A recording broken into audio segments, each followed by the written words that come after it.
Your thesis will be developed by multiple analytic claims or topic sentences with clear and specific statements about patterns and relationships that you observed in your research.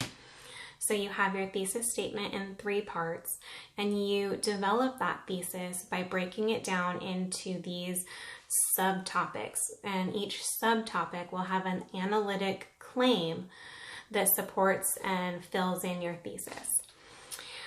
So analytic topic sentence claims will make a link between rhetorical strategies and semiological processes. Remember, those are the 2 kind of big league keywords for this essay. So try to compose a sentence that connects logical structures to meaning-making associations.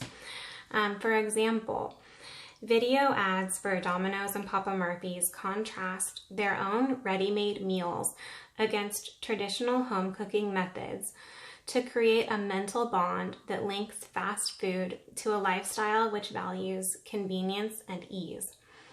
So the rhetorical strategy here in this example sentence is the compare and contrast strategy.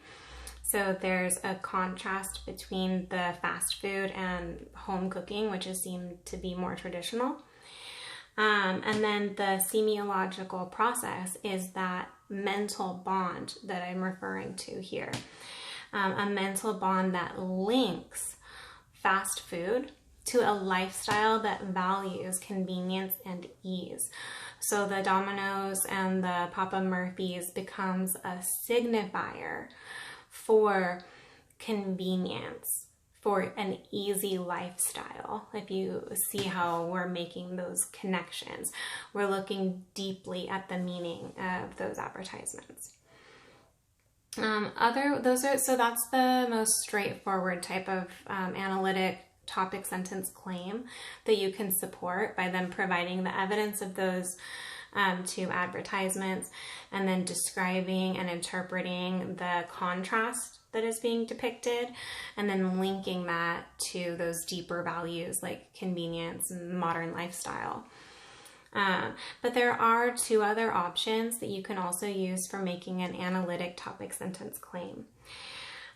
So you might just basically connect the primary sources to the secondary sources in some way.